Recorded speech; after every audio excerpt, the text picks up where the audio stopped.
Welcome back to my channel Gyanodaya academy competition classes. तो आज हम लोग परसेंटेज का ही नेक्स्ट पार्ट देखेंगे। पिछले पार्ट में हम 1 से लेकर के 10 तक क्वेश्चन कर चुके थे।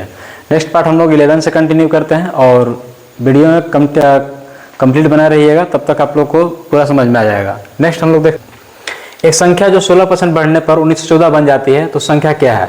आपको बताए थे कि कोई भी संख्या अपने आप में कितना परसेंट होता है, कोई भी नंबर अपने आप में होता है 100%। कोई भी नंबर अपने आप में कितना परसेंट होता है, एनी नंबर, कोई भी संख्या जो होता है वो अपने आप में कितना परसेंट होता है, ओरिजिनल फॉर्म में 100% होता है।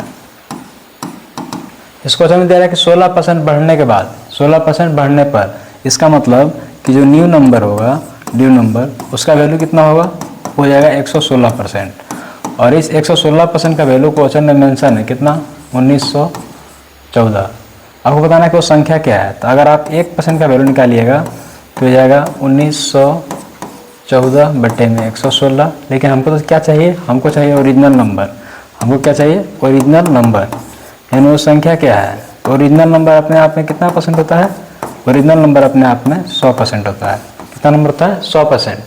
1% का वैल्यू यहाँ से आप चाहे तो कट भी कर सकते हैं। 2 से कट कीजिएगा, 2 पचे 10, 1 बचेगा, 2 8 16। इसमें 2 से किया 2 9 18, 1 बचेगा, 2 पचे 10, 2 7 14। अब देखिए, अब आप इसको 100% का वैल्यू चाहिए तो 100% का वैल्यू हो जाएगा 957 बटे में होगा 58 और गुना में कितना होगा 100।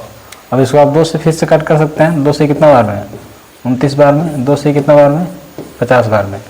29 का टेबल अगर पढ़िएगा तो 29 दिया होता है 87, बचे कितना 8, फिर 29 दिया कितना होगा 87, यानी पूरा कट गया जी। अब आपको करना क्या है, तो एक तो 0 आई करेगा, 5 से किया 5 3 15, 5 3 15 1 16, यानी 1650 इस क्वेश्चन का सही जवाब है।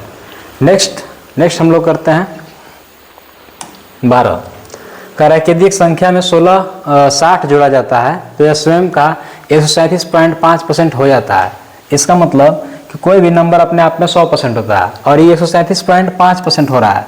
इसका मतलब कि बढ़ कितना गया, तो बढ़ गया 37.5। किसके वजह से, इस 60 की वजह से। तो हम लोग बोल सकते हैं कि जो 37.5% है, 37.5%, उसका फ्रैक्शन वैल्यू कितना होता है, 3/8 होता है। ठीक है, इसका मतलब कि कोई वैल्यू 8 था, अब वो 3 बढ़ गया तो वो कितना गया 11। कितना हो गया 11।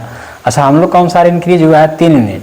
तो इस इंक्रीज जो दिया हुआ है ना, इंक्रीज वैल्यू, इसका वैल्यू हम लोग कौन सा आ रहा है 3 यूनिट। और क्वेश्चन में कितना दिया हुआ है, क्वेश्चन में दिया हुआ है 60 के बराबर।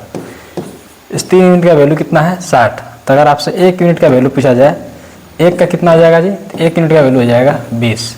आपसे पूछ रहा है कि नई संख्या, कह रहा है कि तो उसी संख्या में अगर 62.5% जोड़ा जाए, 62.5%, तो नई संख्या क्या होगा। नई संख्या देखिए 62.5,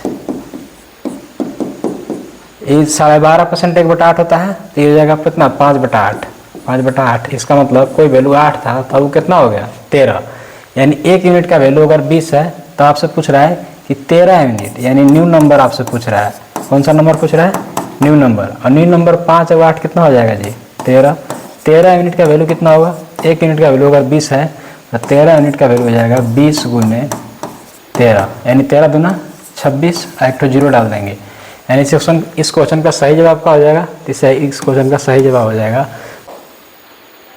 ये देखिए लिखा हुआ है कि एक निश्चित संख्या का 66.2/3% का 8वें हिस्सा का 75% का मान 179 है। तो उस संख्या का 33.1/3% का 3/4 क्या है। ठीक है, वो नंबर अननोन है, हम नंबर को मान लेते हैं कि वो नंबर x रहा होगा। ठीक है, x का 66.2/3, 33.1/3 जो होता है वो 1/3 होता है। 66.2/3 का होगा, ये होगा 2/3 इंटू 8वें हिस्सा। 8वें हिस्सा मतलब कितना, 1/8 का 75%, तो 75% का मतलब होता है 3/4 का मान कितना है, तो 179 है। इसका मान कितना है 179। जब आप इसको सोल्व करेंगे तो कुछ इस टाइप से दिखेगा।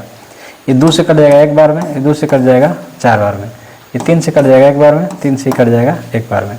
तो जो x का वैल्यू आएगा वो कितना आएगा 179 गुने 16। लेकिन ये आंसर नहीं है। अब इसके बाद क्या कर रहा है कि उस संख्या का 33.1/3% का 3/4 का मान क्या होगा। लिखेंगे 9। अब क्या निकालना है, तो संख्या कितना था, तो संख्या था 179 गुने 16 का 33.1/3। इसका मतलब कि इसका 1/3 निकालना है, का 3/4। 3/4 का मतलब कि 3/4। तो 3 से 3 कट जाएगा, 4 से कट जाएगा एक बार में, 4 से कट जाएगा 4 बार में। इसका जो फाइनली आंसर आएगा 4 9 36 का 6, 28 और 3 31 का 1, 4 कम 4 और 3 7, यानी 716 इस क्वेश्चन का सही जवाब होगा, जो कि किस में है, वो ऑप्शन डी में है। नेक्स्ट क्वेश्चन हम लोग देखते हैं, क्वेश्चन नंबर 14। अच्छा, क्वेश्चन नंबर 14 बताने से पहले हम एक कॉन्सेप्ट बता दे रहे हैं जिसका नाम है सक्सेसिव नेट चेंज। सक्सेसिव का मतलब क्या होता है, तो सक्सेसिव का होता है क्रमिक, क्या होता है, क्रमिक, या फिर क्या होता है, क्रमिक तुल्य, या फिर इसको बोल सकते हैं लगातार। क्या बोल सकते हैं, लगातार। ठीक है, कह रहा है कि सक्सेसिव नेट चेंज, अगर कोई वैल्यू x% बढ़ रहा है और कोई वैल्यू y% बढ़ रहा है, यानी दोनों ही वैल्यू का हो रहा है तो दोनों ही इंक्रीज कर रहा है, x% और कितना y%, तो इसका जो नेट चेंज आएगा वो कितना आएगा, परसेंटेज नेट चेंज। तो परसेंटेज नेट चूँकि बढ़ रहा है उसके लिए प्लस होता है, तो x भी प्लस में लेंगे, y भी प्लस में लेंगे, और ओवरऑल का होगा प्लस, यानी x + y + xy/100%। दूसरा में दोनों घट रहा है, देखिए x% भी घट रहा है और y% भी घट रहा है, तो उस स्थिति में जो नेट चेंज आएगा वो कितना आएगा, तो -x -y और माइनस प्लस, ओवरऑल का होगा प्लस xy/100। नेक्स्ट, अच्छा देखिए ये जो साइन दिख रहा है ना, ऊपर की ओर इंक्रीज और नीचे की ओर है वो क्या है, डिक्रीज, माने कि x जो है वो इंक्रीज कर रहा है, x क्या कर रहा है, इंक्रीज, जबकि y क्या कर रहा है, तो y डिक्रीज कर रहा है। तो उस स्थिति में क्या इसका फॉर्मूला होगा, तो जो परसेंटेज नेट चेंज आएगा, जो बढ़ रहा है उसके लिए प्लस और जो घट रहा है उसके लिए माइनस, ओवरऑल का होगा -xy/100।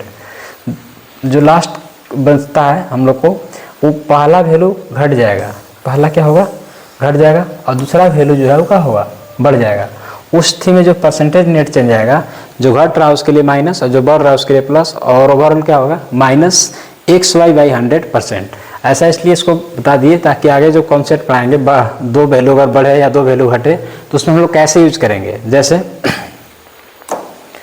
देखिए क्वेश्चन लिखा हुआ है कि एक वस्तु की कीमत में पहले 25% की वृद्धि हुई और बाद में बिक्री में कमी के कारण कीमत में 30% की कमी हुई, तो वस्तु की अंतिम मूल्य में शुद्ध प्रतिशत क्या होगा। तो आप इसको फॉर्मूला से बना सकते हैं, पहले वृद्धि हुआ है तो बढ़ेगा, प्लस, फिर इसके बाद कमी हुआ है तो माइनस, ओवरऑल हो जाएगा -25 गुने 30 बटे में कितना होगा 100। जब आप इसको सोल्व कीजिएगा तो 25 - 30, तो माइनस में 5 आएगा, माइनस ये 0 से 0 का होगा, कट जाएगा, 25 × 75 बटे 10, इसका मतलब एक अंक के बाद दशमलव, ठीक है, दोनों माइनस में तो जुड़ जाएगा, तो ये जाएगा माइनस में 12.5%, और माइनस क्या बताता है कि ये डिक्रीज हुआ है, 12.5% का डिक्रीज, जो कि किस ऑप्शन में है, ऑप्शन डी इस क्वेश्चन का सही जवाब है, ऑप्शन डी इस क्वेश्चन का सही जवाब है। नेक्स्ट हम लोग देखते हैं 15। ठीक है, तो आप समझ में आ रहा होगा कि हम जो फार्मूला चार्ट बताएं, दोनों बढ़ जाएगा तो क्या होगा, दोनों घट जाएगा तो क्या होगा, एक बढ़ेगा एक घटेगा तो क्या होगा, और एक घटेगा दूसरा बढ़ेगा तो क्या होगा, वही 4 कॉन्सेप्ट इसमें यूज होगा। कह रहे कि एक मशीन की लागत सालाना 10% कम हो जाती है, यदि मशीन का वर्तमान कीमत 10,000 रुपये है तो चौथे वर्ष की शुरुआत में इसकी कीमत ज्ञात कीजिए। देखिए इस क्वेश्चन में थोड़ा सा आपको ध्यान से अटेंसिवली बनाना होगा। अटेंसिवली बनाने का मतलब क्या हुआ कि आप इसको ठीक ढंग से पढ़ना है। ठीक ढंग से पढ़ने का मतलब क्या होगा, देखिए कह रहा है कि 10% कम हो जाती है कीमत के चौथे वर्ष के आरंभ में, शुरुआत में कह रहा है, तो जो भी कम होता है तो साल बीतने के बाद होता है। इसका मतलब कि क्वेश्चन को चौथे वर्ष के शुरुआत में ना कहकर इसको बोल सकता है कि 3 वर्ष के अंत में। तो अभी मूल्य कितना है जी, तो अभी 10,000 है, अभी कितना है 10,000। अभी क्या कर रहा है कि 10% कम हो रहा है, तो 10% का फ्रैक्शन वैल्यू का होता है 1/10। इसका मतलब कि 10 से 1 कम हो रहा है, तो हो कितना रहा है, इसको लिखते हैं 9/10। ऐसा कितना बार करेंगे, गलती से भी इसको 4 बार नहीं करना है, कितना बार करना है, 3 बार। क्यों, क्योंकि चौथे वर्ष का शुरुआत में तो कम नहीं हुआ होगा, पूरा साल बीतने के बाद कम होता है। इसका मतलब हम इसको कितना बार यूज करेंगे, तो हम इसको सिर्फ 3 बार ही यूज करेंगे। देखिए कट कीजिए इसको, 1 2 3, 1 2 3। तो इसका जो फाइनल आंसर आएगा वो 9 को 3 बार कीजिएगा तो 9 9 81 729 और गुने 10, यानी इसका सही जवाब हो जाएगा 7290, जो किस ऑप्शन में है? ऑप्शन बी में है। नेक्स्ट हम लोग क्वेश्चन देखते हैं। नेक्स्ट कह रहे कि एक निश्चित राशि को 20% और फिर शेष राशि से 10% काटने के बाद 7200 रुपये शेष बचते हैं, तो वास्तविक राशि ज्ञात कीजिए। यहाँ भी देखिए 2 बार चेंज हो रहा है जी। एक बार कितना हो रहा है? तो एक बार 20% कट रहा है, यानी कम हो रहा है, तो 20% का फ्रैक्शन वैल्यू होता है 1/5, यानी 5 से कोई चीज़ क्या हो जा रहा है? तो 5 से कोई चीज़ 4 हो जा रहा है। ठीक है, फिर कह रहा है कि शेष राशि में से 10% कटने के बाद 10% का फ्रैक्शन वैल्यू क्या होता है? 1/10, और कटने के बाद इसका मतलब ये भी क्या हो रहा है? कम हो रहा है, यानी 10 से कितना हो जा रहा है? 9। जब इसको सोल्व किया तो 50 यूनिट आएगा, जबकि ये कितना आएगा? 36। कह रहा है कि काटने के बाद 7200 रुपये शेष बचते हैं। हम लोग कौन सा कितना बचता है? 36।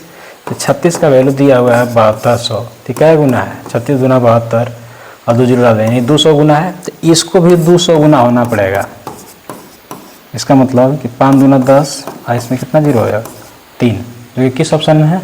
ऑप्शन बी इस क्वेश्चन का सही जवाब है। ऑप्शन बी इस क्वेश्चन के लिए सही जवाब है। आप चाहे तो इसको फॉर्मूला से भी बना सकते थे, चाहे आप ऐसे लिख सकते थे कि वास्तविक में इसको और करके बता देते हैं। ठीक है, वास्तविक में हम इसको क्या मान लेंगे? तो अब वास्तविक में हम लोग इसको क्या मान लेंगे? तो वास्तविक में हम लोग इसको मान लेते हैं कि शुरू में 100 x था। शुरू में क्या था? x। कह रहा है कि 20% से एक निश्चित राशि में 20% और फिर शेष राशि में से 10%, तो 20% काटने के बाद कितना बचल होगा? 80। कितना बचल होगा? 80। कितना में से? 100 में से। फिर कह रहा है कि 10% काटने के बाद, तो 100 में से 10% काटने के बाद कितना बचल होगा? 90। और कह रहा है कि किसके बराबर है? तो यह है 7200 के बराबर। किसके बराबर है? 7200 के बराबर है। कट कीजिए इसको, 1 0 से 1 0 कट जाएगा, 1 0 से 1 0 कट जाएगा। 8 से एक बार में 8 9 72 और फिर 9 से एक बार में, यानी 100। तो यहाँ से भी x का जो वैल्यू आएगा वो 100 गुने 100। इसका मतलब यहाँ से भी आप इसको एक पे कितना जीरो होगा? 4 जीरो, और यही क्या हो जाएगा? आंसर। तो किस ऑप्शन में है? ऑप्शन बी में। तो आप कैसे ही बना सकते हैं इसको, इस तरह से ही सॉल्व कर सकते हैं। नेक्स्ट कह रहा है कि AB कंपनी के उत्पादन में 1 वर्ष के बाद 10% की वृद्धि हुई और अगले वर्ष में से 22% की वृद्धि हुई और तीसरे वर्ष में से 5% की वृद्धि हुई, तो मूल उत्पादन में 3 वर्षों में उत्पादन समग्र में परिवर्तन क्या हुआ? देखिए, फर्स्ट ईयर में क्या है कि 10% की वृद्धि हुआ है, अब वृद्धि हुआ है 10% बढ़ने का मतलब क्या हुआ कि कोई वैल्यू 1/10 था, यानी अब 10 से कितना हो गया? ये 10 से अभी 11 हो गया। फिर कह रहा है कि अगले वर्ष इसमें 22% की वृद्धि हुआ है। 22% का फ्रैक्शन वैल्यू कितना होगा? 22/100। काटिएगा इसको तो कितना बार बढ़ जाएगा? 11 और ये 50। इसका मतलब कि कोई वैल्यू पहले 50 था, तब कितना हो गया? 61। करा कि फिर 5% की वृद्धि हुआ है। 5% का फ्रैक्शन वैल्यू कितना होता है? 5% का फ्रैक्शन वैल्यू होता है 1/20। इसका मतलब कि पहले 20 था, तो अभी कितना हो गया? 21। कह कि उत्पादन में समग्र परिवर्तन बताइए। समग्र यानी कुल कितना परिवर्तन हुआ? तो अब इसको देख लीजिए,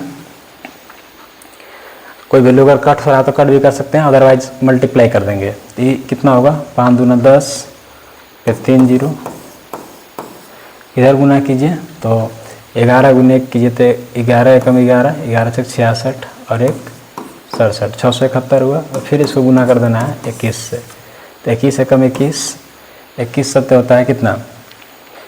21 सत्य 47 और 2 149 हो जाएगा। कैरी कितना होगा? 14। 21 छक होता है 26 से और 14, तो 126 से 4 30 और 10 140। तो हम देख रहे हैं कि 10,000 से हो जा रहा है 14,091। तो कितना बढ़ गया जी? इतना बढ़ गया, तो 4091 बढ़ गया। ठीक है, इसका मतलब कि हमसे चेंज पूछ रहा है कि कितना परिवर्तन हो गया, तो 4091 बढ़ गया है। और किस पे बढ़ा है? तो बढ़ा है 10,000 पे। और चूँकि हमको परसेंटेज में चाहिए तो गुना कितना से कर देंगे? 100 से। 2 जीरो से 2 जीरो कट जाएगा। 100 से भाग देने का मतलब क्या होता है? तो 2 अंक के बाद दशमलव, यानी 40.91%। जो किस ऑप्शन में है? ऑप्शन बी में इस क्वेश्चन का सही जवाब है। नेक्स्ट 18 नंबर हम लोग देखते हैं क्वेश्चन। 18 में लिखा हो कि एक व्यक्ति के वेतन में 50% की कमी होती है और बाद में 50% की वृद्धि होती है, उसके वेतन में कितने प्रतिशत की वृद्धि या कमी होती है। देखिए जब भी अगर सेम चेंज आएगा, ठीक है, सेम चेंज मैंने कि 50% बढ़ भी रहा है और 50% घट भी रहा है, तो इस स्थिति में हमेशा डिक्रीज होता है। हमेशा क्या होता है? डिक्रीज। और इसके लिए आप एक इसको स्पेशल केस बोल सकते हैं। ये क्या है? तो ये एक स्पेशल केस है, ठीक है। इसमें क्या होता है? तो ये जो दोनों वैल्यू है अगर दोनों इक्वल दिख जाए तो हम इसको मान लेते हैं कि दोनों x है, तो हमेशा क्या होगा? तो हमेशा होगा x²/100% डिक्रीज। क्या होगा? डिक्रीज, यानी हमेशा कमी होगा। हमेशा क्या होगा? कमी। क्या होगा जी? ये 50 है तो हम क्या लिख सकते हैं? 50 के स्क्वायर बटे 100% डिक्रीज होगा। 50 का स्क्वायर कितना होगा? तो जाएगा 2500 बटे 100। 2 जीरो से 2 जीरो कट जाएगा, यानी क्या होगा? तो हमें 25% डिक्रीज आएगा। 25% क्या आएगा? डिक्रीज। कब? जब दोनों वैल्यू सेम हो। ये अलग बात है कि आगे पीछे दे सकता है, एक में कमी एक में वृद्धि होना चाहिए, तो हमेशा क्या होगा? तो हमेशा डिक्रीज होगा। हमेशा क्या होगा? डिक्रीज। चलिए नेक्स्ट हम लोग देखते हैं। नेक्स्ट 19 नंबर जो क्वेश्चन है, जो कि सेकेंड लास्ट क्वेश्चन भी है। एक संख्या में पहले 10% की कमी की जाती है और फिर 10% की वृद्धि की जाती है। इस प्रकार प्राप्त संख्या मूल संख्या से 100 कम है, ठीक है। अब हम देख रहे हैं कि कितना कम है, तो यहाँ ये सेम हम लोग क्या बोल सकते हैं? तो डिक्रीज ही होगा। तो डिक्रीज कितना होगा जी? दोनों वैल्यू अगर सेम है तो ये स्पेशल केस है, यानी 10 का स्क्वायर और बटे में कितना होगा? 100। यह आ जाएगा 100 बटे 100, यानी हम लोग के अनुसार ये कितना कमी है? तो हम लोग के अनुसार 1% कमी है। कितना है? 1%। अब क्वेश्चन में कह रहा है कि 1 नहीं, इस 100 कम है। कितना कम है? 100। तो 1% का वैल्यू अगर 100 है, आपसे पूछा है कि मूल संख्या बताइए। तो मूल संख्या ओरिजिनल नंबर जो होता है ना, वो अपने आप में 100% होता है। कितना होता है? 100%। तो ये जाएगा 100 गुने 100, यानी 1 पे कितना जीरो आ जाएगा? 1 पे यहाँ भी आ जाएगा 4 जीरो, और ये क्या हो जाएगा? आंसर। चलिए नेक्स्ट क्वेश्चन हम लोग देखते हैं। नेक्स्ट इस सब इंक्रीजिंग जो कि हम अगला क्लास में बताएंगे। एक लास्ट क्वेश्चन हम लोग देख लेते हैं। देखिए कह रहे हैं कि शहर की जनसंख्या जो है प्रति वर्ष 20% की दर से बढ़ती है। 2 वर्ष बाद शहर की जनसंख्या 69,120 होगी, तो शहर की वर्तमान जनसंख्या क्या है? देखिए वर्तमान जनसंख्या कह रहा है कि 2 वर्ष बाद शहर की जनसंख्या 69,120 होगी, है ना। तो ये बढ़ने के बाद 69,120 है। हम मान लेते हैं कि अभी जनसंख्या जो है x है। अब 20% का फ्रैक्शन वैल्यू का होता है 1/5। 20% का फ्रैक्शन वैल्यू कितना होता है? और चूँकि वृद्धि हो रहा है ना, तो 1/5, 5 से कोई वैल्यू का हो रहा है? 6 हो रहा है। यहाँ लिख देंगे 6/5 और 6/5, और अभी है कितना? तो है 69,120। 69,120। अब चाहे तो इसको 6 से काट भी सकते हैं। जब इसको आप कट कीजिएगा 6 से, तो 6 कम 6, फिर 6 कम 6, 3 बचेगा, 6 बचे 30, 6 दूना 12, 6 से पूरा कट गया। फिर 6 से इसको काटिएगा, 6 कम 6 बचेगा 5, 6 9 54, बचेगा 1, 6 दूना 12, 1 जीरो डाल देंगे, यानी x का जो वैल्यू आएगा वो कितना आएगा? तो 1920 और गुने 25। जीरो तो आएगा ही आएगा। 25 दूना 50 का जीरो, कैरी 5 होगा। 25 9 225 और 5 230, कैरी कितना होगा? 23। 25 से कम 25 और 23 कितना हो जाएगा? 48। यानी इस क्वेश्चन का सही जवाब क्या होगा? 48 है। अच्छा अभी एक कॉन्सेप्ट दिखा रहे थे आप लोग को, क्या था? Increasing decreasing. ये हम अगले पार्ट में डिस्कस कर लेंगे इसको। इसके बेस पे जो क्वेश्चन है वो भी हम लोग नेक्स्ट पार्ट में डिस्कस करेंगे, ठीक है। तो वीडियो को ज़्यादा से ज़्यादा शेयर करें और लाइक करें, कमेंट करके बताएं कि और इसमें क्या आप लोग को कौन सा टॉपिक पे वीडियो चाहिए। ऐसे हम कंटिन्यू सारा टॉपिक इसमें कवर करेंगे, लेकिन अगर आपको ज़्यादा ज़रूरत हो तो उस टॉपिक का नाम कमेंट में मेंशन कर सकते हैं, जिससे हम आने वाले समय में उसी टॉपिक पे वीडियो आप लोग को डिलीवर करें या फिर बनाएं। चलिए तो आज हम यही रखते हैं। बाकी वीडियो कैसा लगा अपना कमेंट ज़रूर बताएं।